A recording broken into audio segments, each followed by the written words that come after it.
Lawwin Media Network. Bringing to you the most relevant content across all platforms. Business, legal, politics, health, lifestyle, and entertainment. Your source for all the news and updates in the greater Houston community from Texas and all over the world. Get informed and empowered with Lawwin Media Network.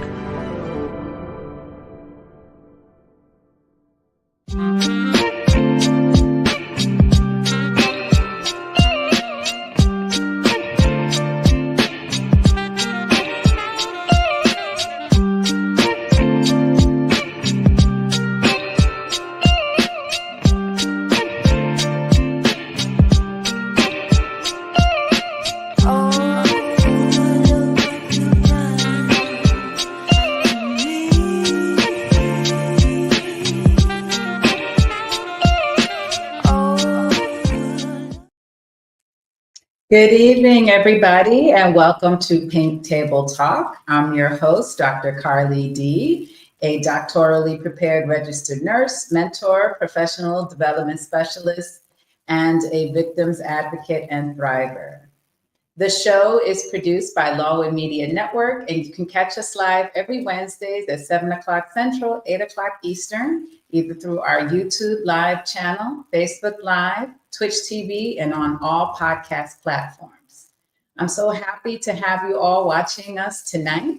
Tonight, we have a special guest, Nia Dingle, who is a mental health therapist who specializes in providing empathetic care for people of color.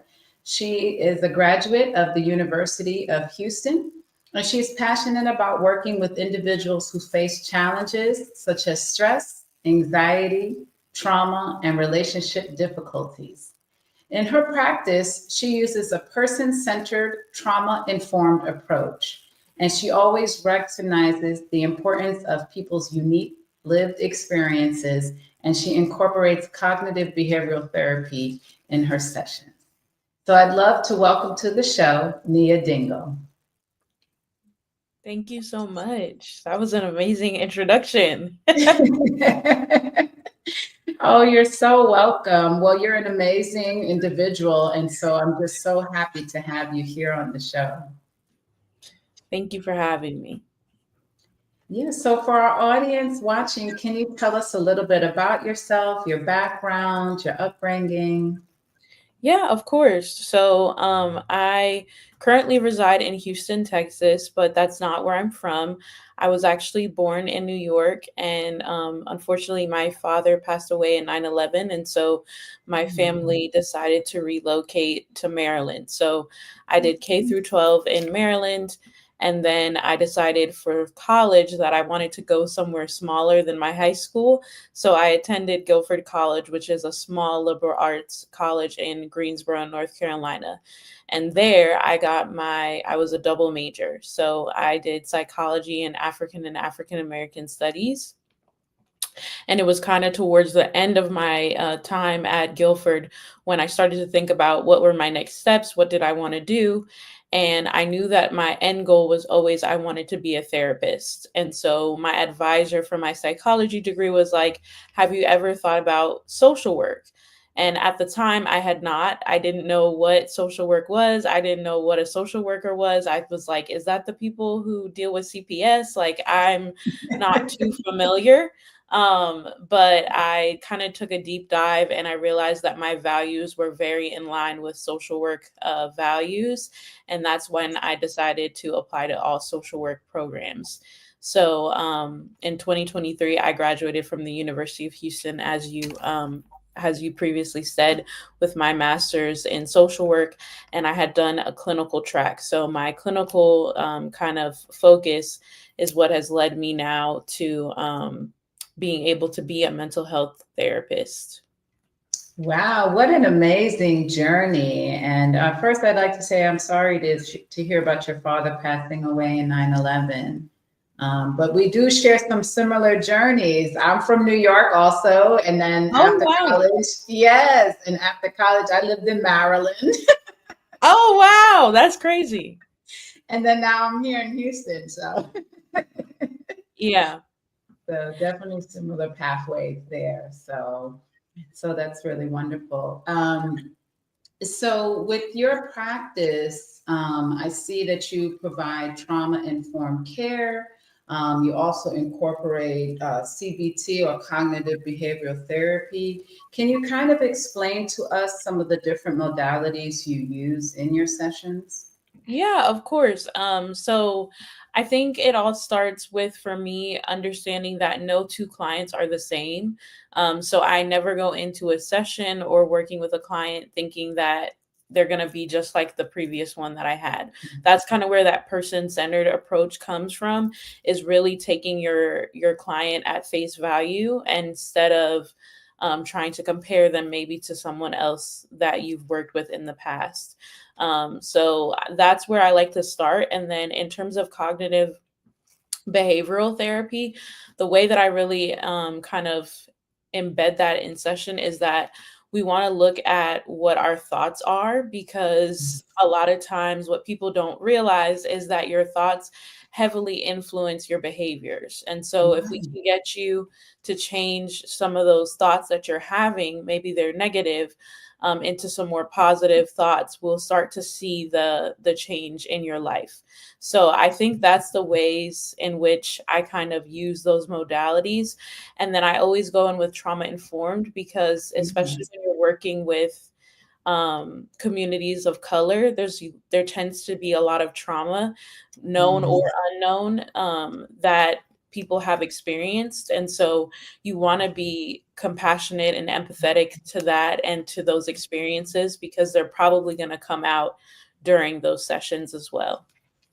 Yes. Wow. That's amazing. I've been hearing a lot more about CBT or cognitive behavioral therapy and trauma informed care in the last 2 years, I would say.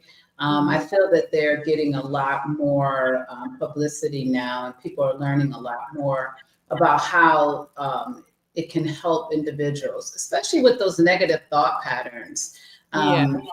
I had one episode where we talked about positive affirmations and how it can help change your outlook, and that how even just writing like in a gratitude journal or putting post-its with positive, affirmations around the house can truly help change people's mental health, their overall well-being, and their outlook on life.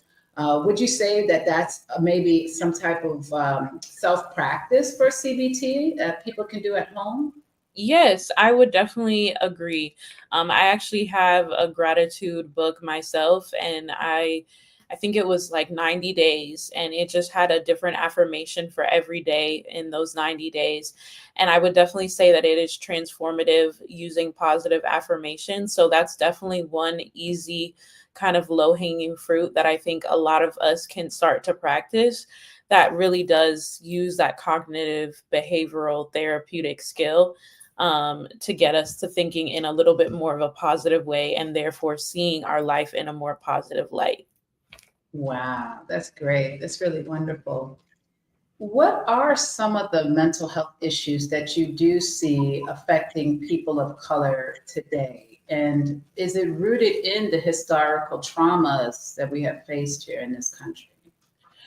Yeah, that's definitely a deep question. I would say I think some of the ones that tend to see the most when it comes to our community is we have high levels of anxiety, Yeah. um, which, is understandable. If you are Black in America, you know that at any given point you could walk out the house and something potentially could happen to you. So that is going to increase that stress, that cortisol level, every single day. So anxiety, I would say, is a big one. And then I think depression, right? We go Yes. through a lot of struggles too as a community. And those can be shared struggles, but those can also be individual struggles that people experience. And I think a lot of times in community, people don't want to share when they're struggling as well. And that can just make that weight or that burden even bigger. So I'd say those are two of the biggest ones. And then another one that can be seen is also post traumatic stress disorder, or having issues with post-traumatic stress. So having a stressful event occur to you and then not being able to necessarily bounce back from it or, be resilient through it, and needing some more support through that. And I'd say that all of those three are definitely things that can be linked to historical and, the trauma that we've experienced as a community. So I would definitely agree that it is possible that some of the mental health conditions that we see today can be rooted in that. Wow, wow. And for our audience at home who may not know what these disorders are, can you give us brief definitions on anxiety, depression, and post-traumatic stress disorder? Yeah, of course. So anxiety is going to be any time when you're sort of maybe overthinking, you're not able to, um, you're just having more of a negative thought process. And so you're thinking the worst outcomes a lot of times when it comes to different scenarios. I would say that's the one of the more common kind of cognitive distortion kind of things with anxiety.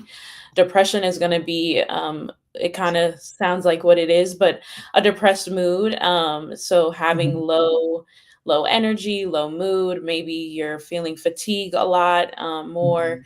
Mhm. You are just kind of, you're just down and you're not able Mhm. to really see the light or see, that sparkle as easily. And then post traumatic stress, that's something that comes from having a stressful event occur to you. So, say maybe you were pulled over at a stop sign, and you had a run in with a cop, and it was really a stressful environment for you. Um, Mhm. so now you're seeing symptoms of probably depression and anxiety, but it's at a higher rate. So that's why we classify it into like the different category. Wow, wow. Thank you so much for explaining that. You mentioned something earlier.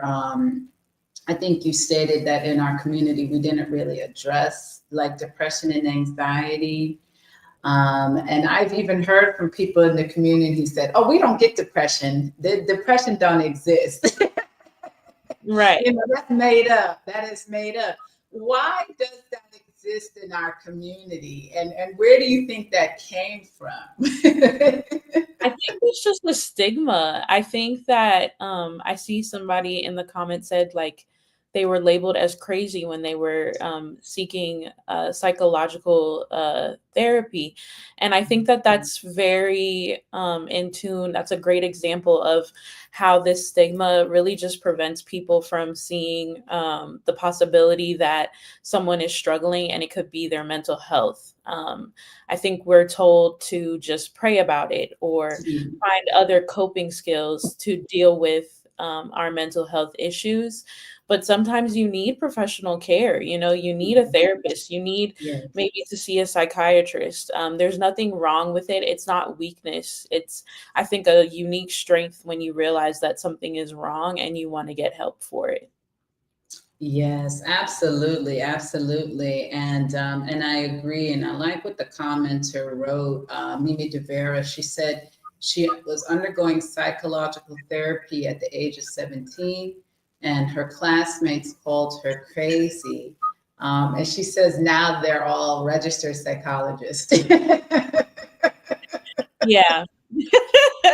Yes, I think for our generation, we were still in that era where mental health was, everybody was labeled crazy. It didn't matter if it was anxiety, depression, PTSD, everybody got, thrown under the same category, with like the schizophrenia, bipolar, everything, and so there was still so much stigma growing up. And then if you were to say you had to go to counseling or get on medication, people really thought you were, nuts, so to say. Yeah.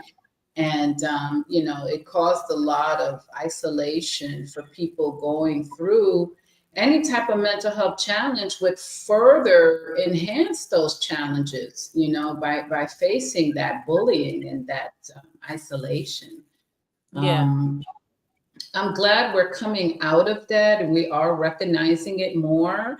I think COVID kind of pushed us over into truly accepting that we can all experience mental health issues and that it really is, we're all just probably one bad day away from a breakdown. Sure. I think COVID definitely was a transformative time because we were all at home, and that's when, the isolation did kick in for a lot of people. And so some of the things that people maybe were going to work and just kind of overlooking finally Yeah. came to that surface, and now they had to address it. Yes, yes, we were distracted by the busyness of everyday life. We had our jobs, like you said, we had our activities, sports, people were always on the go. When we finally had to sit down and sit with ourselves and the people in our household, because that also, we also have relational issues arise. Yes, We finally realized that, wow, I'm not happy with myself. And so I think that it was a good experience for many to finally sit with themselves and to seek that help and get that help that they needed. for sure. So this is a wonderful discussion so far, but we're going to take our first break of the evening. But stay tuned for more Pink Table Talk with Nia Dingo. In a world filled with fleeting moments, there's beauty waiting to be captured. My name is Christian, and I specialize in immortalizing your most precious memories. From elegant weddings to vibrant events and timeless portraits, I'm here to make every moment unforgettable. Let me tell your story through the lens. Contact me today and let's create magic together.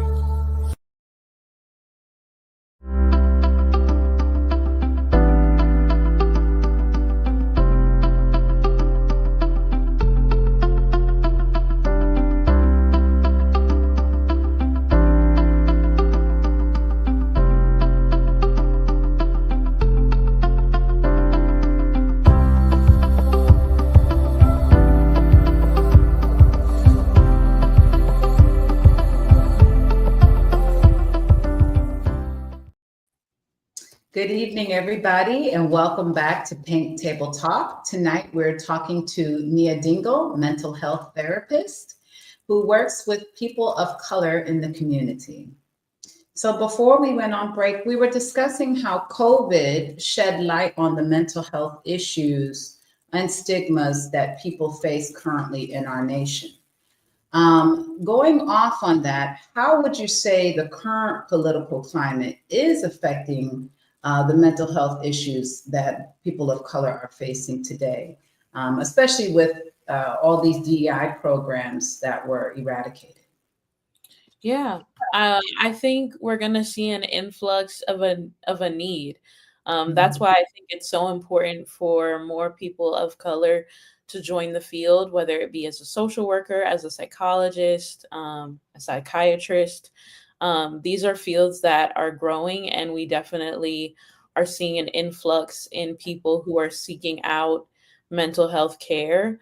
I think it's a really hard time right now for a lot of us with the current political climate. And then, like you said, with them taking away a lot of DEI, we're running out of safe spaces to come to. And I think therapy is one of those, right? Because you get to be in a space with a professional where there's confidentiality, and you know that you can say whatever you need to say in that space, and it's going to stay between you two. So I think we're just going to continue to see a need when it comes to mental health care in America.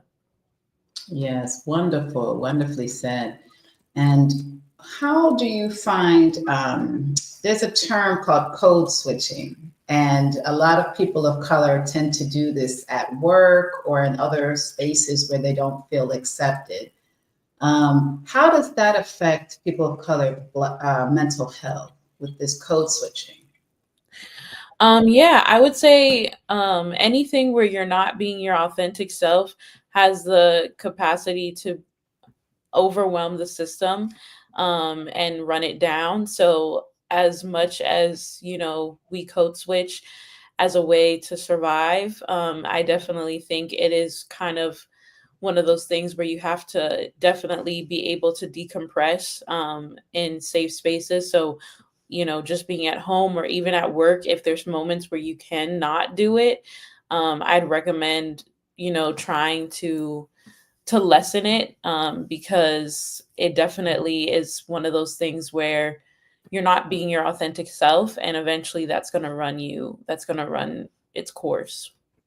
Yes, and for those of you in my audience that don't know what code switching is, it's the act of kind of changing your behavior, changing your voice tone, the way you speak and act and behave while you're at work or in spaces that are not traditionally filled with other people of your community. It's kind of a survival technique that a lot of people of color do, especially in the professional workplace, to be accepted.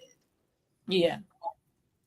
So thank you for that. I think that the code switching, it does take a toll on us mentally because we have to be so prepared just to go into work, and then we're there for long hours.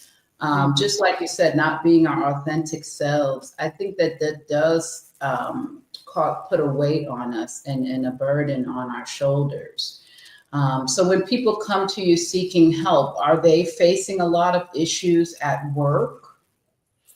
It depends on the client. I've had a client who was doing fine in their workplace, but it was more of their personal life that was the stressor.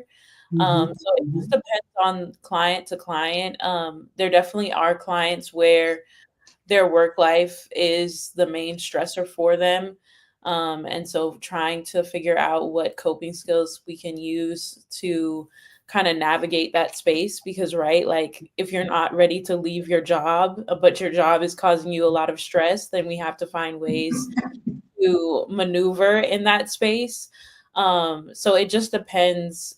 Every person is different on what is causing them kind of that stress and what is bringing them to that therapeutic space.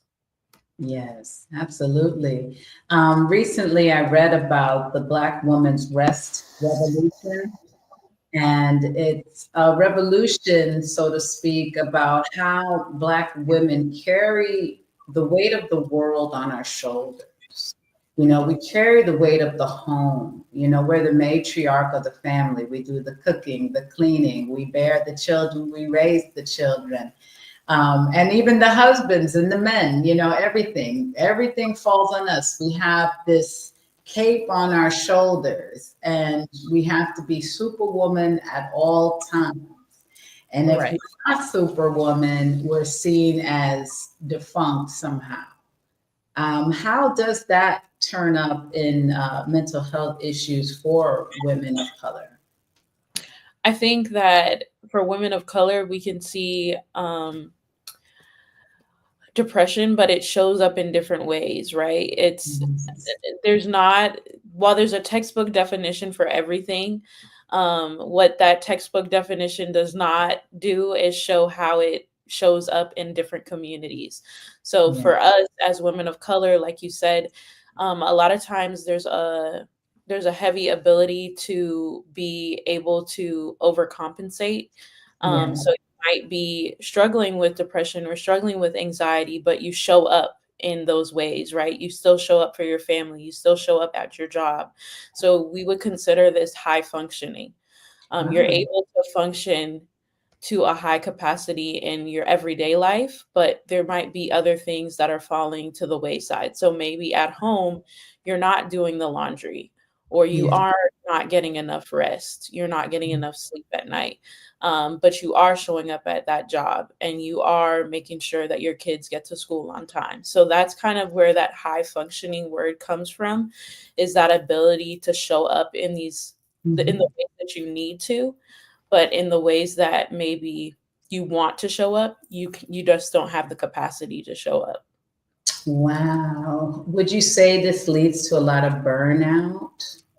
Yes. So that's where burnout is going to come from, is because you are high functioning. So you are able to meet, the needs of your family and the needs of your life. but some of the other things are not getting met. And so that's where that burnout is kind of coming from. You're resting a lot more, or you're fatigued a lot more. You feel like you are running out of steam. You don't have the energy to do the rest of the things that you need to get done. So that definitely a high possibility if you are someone who is more high functioning. Wow. Would you say this also can lead to addictive behaviors? It definitely has the possibility, right? With anything where you are struggling, you might be looking for an outlet to relieve that. So, alcohol is going to be more of a depressant. So that's going to relax your system. If you're someone who's super high strung, pretty anxious, you might go to cope with some alcohol because that's going to relax your system. Marijuana has the possibility to bring you up. So if you are feeling more depressed, you're just not really being able to do those dishes and clean the house. You might lend yourself to smoking because that will help you to get those tasks accomplished. So there definitely is a possibility with any of these things, and especially when you are looking for coping, but maybe not in the healthiest of ways, to find some addictive tendencies or some less the best coping skills. Yes. And so what are some more healthier coping strategies for someone who is feeling overwhelmed, anxious, and who is a high functioning individual? Yeah, of course. I think one of the ones I love that you brought up is gratitude. Doing a gratitude journal, positive affirmations. But it can be little things. It can be finding the joys that you had as a kid. For me, I love cooking and baking. So that's a huge healthy coping skill to have. I mean, it puts on weight possibly, but it's a healthier choice. I think going for a walk to clear your head can be a healthy coping skill. Talking to friends and family, right? Like you don't to isolate. Depression will make you feel like you need to isolate, that no one cares, that you're alone, but you need to talk against that voice. And so finding your community, whether it be your friends, your chosen family, your blood family, connection is key. So if you are staying connected to people, places and things, that's going to be really helpful as well as a coping skill. Wonderful. I do love cooking and baking too. That is definitely one of my, it serves two purposes. It helps me to serve my family. I love to feed my family, but it's also a stress relief, and it makes me feel productive. I feel like, look what I created, look what I did. And it's something about like whether you're following a recipe that from your head, or whether you're following a recipe from a recipe book, it kind of takes your head out of whatever you're thinking about. So it's definitely a healthy coping skill. Yes. And so speaking of baking, what's your favorite thing to bake? So lately, my favorite thing to bake had been, I made a sweet potato pound cake. Ooh, so okay, I need that recipe. You got to give me that recipe. Definitely give it to you. But yeah, I've been into making like pound cakes, but with the like icing on the top, and yeah. Ooh, yes, that sounds good. I'm hungry. I know whose house I'm coming to for the holidays. You are welcome. Oh, that sounds so good. Definitely send me that recipe over. I love me a good pound cake. Just reminds me of the good old days growing up. They always, a grandma had a pound cake. Somebody had a pound cake. So we're going to go ahead to our second commercial break for the evening. But everybody stay tuned for more delicious Pink Table Talk with Nia Dingo. Join us for a captivating new series where Lon sits down with the trailblazers of the music and entertainment world. Discover the stories behind the faces and voices that shape our culture and community.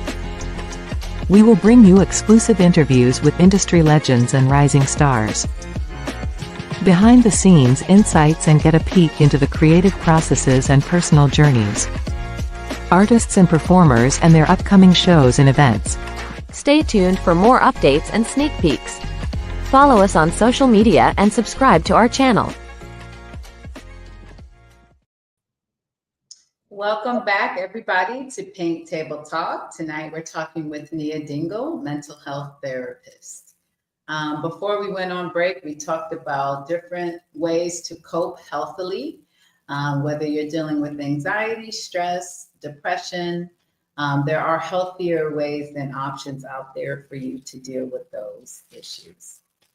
Another question that's been heavily on my mind is, how is our current healthcare system, how does that support mental health treatment and care? Do you find that it's adequate, or is there areas and room for improvement? Oh, this has actually been a topic of conversation for me in my supervision group, because I am an LMSW. So if you didn't know, an LMSW is a pre-licensed professional. So I still have to do a certain amount of hours before I can become an LCSW, which means I work independently. And so something that we've talked about recently is just how there are a lot of platforms out there where you can seek out mental health care. So I think that is a plus, right? Just having more access to mental health care. However, is our healthcare system set up to make it accessible to everyone? I don't think we're there quite yet.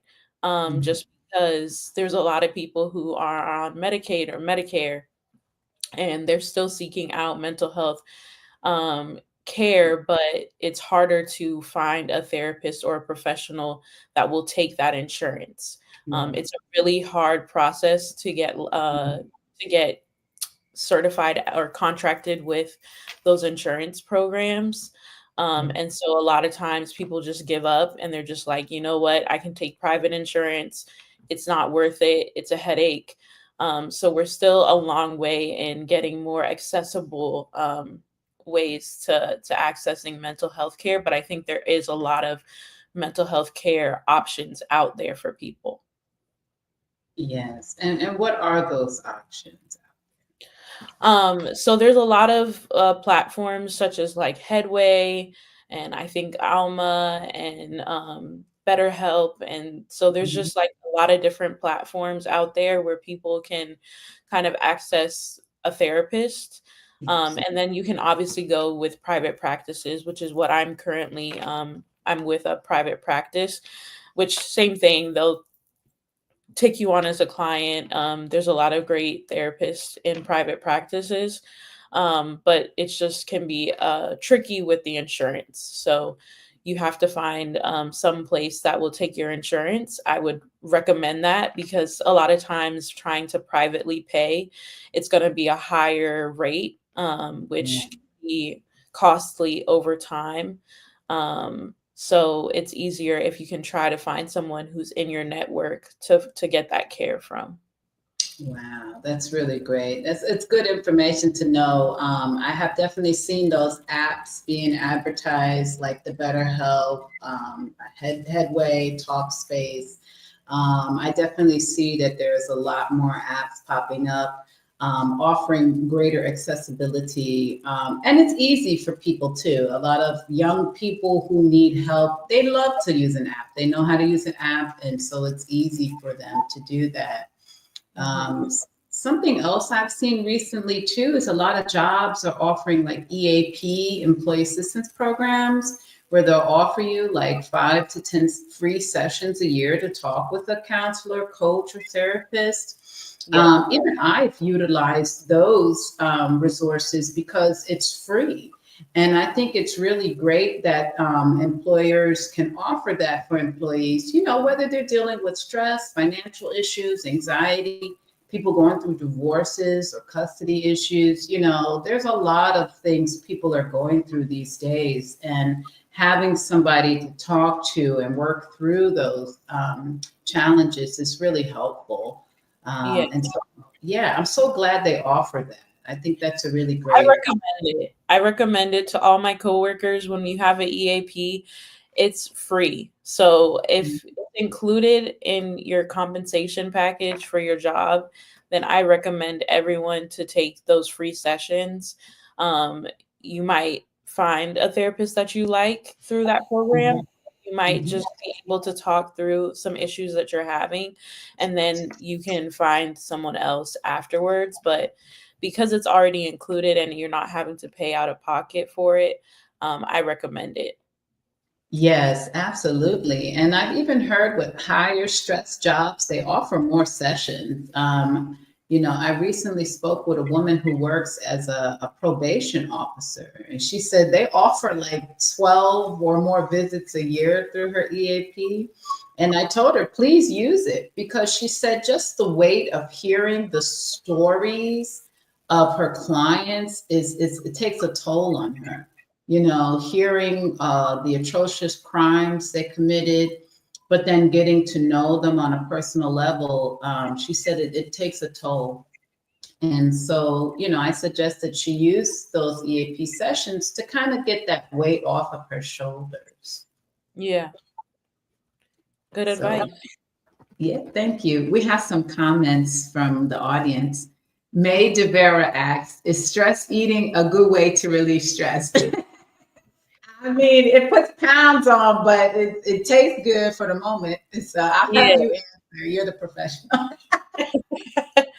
I would say think about a coping skill in the sense of, is it helpful or hurtful?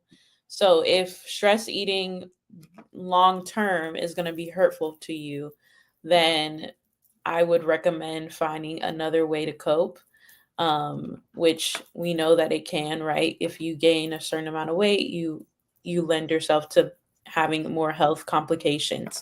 So I wouldn't recommend that as a coping skill, but I definitely think that a lot of us, that is one that people use very heavily.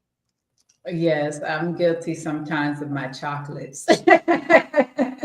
Right, exactly. We have another comment from also May Duvere. She said, there's a popular meme that company offers free or packaged sessions because the company itself causes the stress. I believe that. I believe that. It's possible. Yeah. But it's still helpful because we're all going through different things in our life. And so the company could be causing the stress, or something else in your life could be causing you stress. And if you have those free sessions, why not use them to help alleviate some of that? Yes, absolutely, absolutely. Another topic that has been dear to my heart, I've worked in mental health as a mental health nurse and an educator, and I've seen too often them discharge these patients back to the streets or to home, but there's no community support or not enough community resources. What are your thoughts on that? Do we have enough community support for people with mental health issues? Is it adequate? What's needed? Yeah, I think some places are better than others. I think here in Texas, I don't see enough of those community supports. Like you said, when they push them out, right, you want to link to care. That's the Yeah. best way to see positive transformation, is that I'm discharging you, but you're being linked to something else so that you can continue getting the care that you need. I don't see that enough here. I think other places are building that up infrastructurally, and creating more of those community based programs to support that need. I think we're still working on that here, but I think that it's definitely required, because otherwise what you see is just a cycle. These people are going to get pushed back out, and they're going to have the same issues, and then they're going to go right back into that treatment facility, and Yeah. then they're going to get pushed back out again, and it's just going to repeat itself, Yes. unfortunately. Yes, and that is what I saw working in those spaces, working in those facilities is you see the same patients coming right back. And it was so sad because some of them really truly wanted to change and they was really adamant about getting healthier. But if they've lost their home, their job because they had a mental health episode, and we have no resources to link them with, it makes it harder for them to continue on the road to recovery. Yeah. Um, yeah, so it's definitely a difficult issue. I noticed for myself too. Being from New York and Texas. I didn't see a lot of community support in either of these spaces. So I definitely hope change is coming down the pipeline. It's definitely needed. Yeah. We have another comment from Mimi. She says, I know somebody that can't leave her abuser. Is this some sort of mental illness? Oh, interesting question. What would you say, Nia, about a victim of domestic violence? Are they suffering from some type of mental health trauma? So what we do know, right, is that domestic violence has a way that it can alter the brain. So I think it's possible that someone who is being abused can develop mental health illnesses. I wouldn't say that just being abused itself is a sort of mental illness. No, but can a development of other illnesses due to abuse occur? Yes, because we know in isolation can cause that depression, can cause that anxiety. Repeated abuse can cause post-traumatic stress.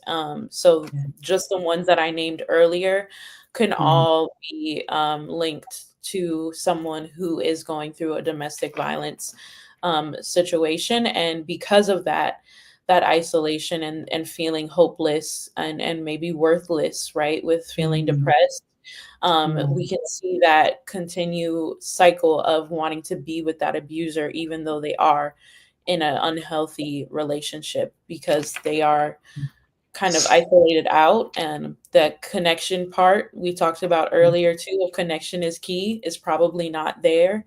And so maybe they're finding it hard to get out of that situation. Yes. Wow. Wow. I think it was maybe in 2023, the World Health Organization said that they started looking away at mental health being a pathological um, cause for mental health issues. And they said that a lot of mental health issues are caused by trauma. What do you feel about that? I would definitely say that as someone who is continuing to learn more about the DSM as I'm, working towards my LCSW, there are a lot of mental health conditions or disorders that are heavily linked to trauma. That's Mhm. just, it's just how it is. Mhm. Unfortunately, um, trauma, it can do a number on an individual, and depending on when the trauma occurs as well, and not getting care. So, right, Yeah. we know that we can have resiliency if we go through a traumatic experience, but if there is no care, if there is no Mhm. therapy, if there is no kind of support for that individual after a traumatic event, it can make it easier for something to develop. Yes. Wow. Wow. Also interesting. For me, it was an eye opener when I read that because I'm a person, I have survived and I would say thrived actually after some traumatic events in my life. And it made sense, when you, like you said, when you're constantly in these repeated cycles and you're isolated, you start to feel depressed. And then you can also feel anxious, not having a stable environment if you're living with an abuser, the home environment's not stable. You don't know when they're going to go off. So that can develop into anxiety. And then once you finally leave, you're going to have traumatic memories, a loud sound or anything. And your body, your whole system is sent into shock. So I definitely believe that trauma can influence us mentally. And so, yeah, that's why I like this new trauma informed care. So it's very good. It's very important, because otherwise, if you try to deal with these issues without acknowledging the trauma that occurred, then you're only doing half the work. Yes. Yes, absolutely. And that's where part of the trauma comes from also, is the gaslighting that abusers will do, and then also systems can do that to victims as well.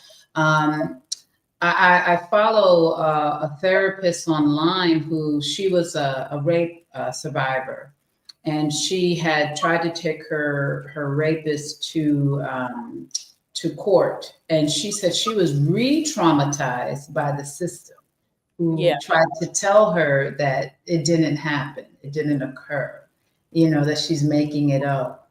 And so I think that for a lot of victims, they're re-traumatized by this form of gaslighting, not being able to have that experience, to say they had this experience that they survived. So, it just kind of puts them back into this state of confusion, and they question their reality. They question whether it really did happen. Yeah. So we're going to take our last break for the evening, but this has been such an interesting conversation. I could go on all day with this. This is one of my favorite topics. But everybody stay tuned. We'll be back with more Pink Table Talk with Nia Dingle.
Welcome, everybody, back to Pink Table Talk. I'm your host, Dr. Carly D. The show is filmed live every Wednesday at 7 o'clock Central, 8 o'clock Eastern. And you can catch us live on our YouTube Live channel, Facebook Live, Twitch TV, and all podcast platforms. The show is produced by Law Media Network. So definitely stay tuned and watch us every Wednesday for great conversations and great information. Tonight, we're talking with Nia Dingle, mental health therapist. We've been talking about the issues that affect people of color and mental health challenges that they face. So, Nia, what is the first step a person who may be struggling with those issues you mentioned, what is the first step they can take to having a healthier, happier life? Okay. I think it depends on the person, honestly. Because what might work for me might not work for you. But for me, when I was 17, I was struggling with my mental health really, really badly. And I think the first step was just disclosing that. Just saying that I'm having a hard time to someone that I cared about, which at the time was my mother. I told her that, hey, something's not right, like I just feel a way, and I know that I don't have to feel this way. I know that I felt better before, and something's off. And so I think the first step can be just talking to someone in your circle that you care about, that loves you and that wants the best for you, only good things, and telling them that you're struggling. I think that can be the first step because that also holds you accountable. That if you are needing more support, you know that this person knows that you need that support, and so they can follow up with you and make sure that you're looking into finding a therapist or looking into finding a psychiatrist, or what are you doing to feel better. So I would say the first step, I think, for anyone who is out there who is struggling with their mental health is just letting someone in your circle know that. And then the steps that you take after that, that's going to look different for everyone because not everybody is ready to go to therapy. I wish that everyone was because I think it's a helpful tool, but not everybody is going to be like, yes, let me go find a therapist tomorrow. So I think the step is just letting someone in your circle know that you're struggling so that they can keep checking in on you and you can have that connection. Yes, that's wonderful, and I think that's great. I think that's a great tip because I think just letting it out, letting someone know, it's a relief in itself, you Yes. know, and it's healthy. And I feel that that's a form of self-care when we're able to say, I can't hold this weight anymore. I can't do this by myself or alone anymore. And I think that's hard for a lot of people. Not even just people of color, but I just think it's hard for us to admit we need help. Oh, yeah, for sure. Because I think for most of us, we want to seem like we have it all together all the time. But the reality is that none of us actually have it all together all the time. So I think when you connect with someone and you let them know that you don't have it, that can be a moment where they tell you, "Hey, I don't have it either." Like, and so now we're connecting on this piece of neither one of us has it all figured out, but you know what? We have each other. Yes, yes. And I think that's what's special about community, is that we can share and talk about the similar struggles that we all face, like we mentioned earlier with the workplace and the code switching and being the superwoman and the matriarch of the family. I feel that within our community, we can talk to one another about these struggles because they are unique to people of color. Not everyone experiences these things. So, us being able to share that with someone of our similar background, it can be quite healthy and therapeutic. I always like to say I have it mostly together most of the time. I used to try to be that woman that was all the way together all the time. I'm superwoman. There's, nothing that I can't handle. I'll take it all on. But several years ago, some things in this lifetime helped me to come to the realization that no, I Yeah, don't have it all together.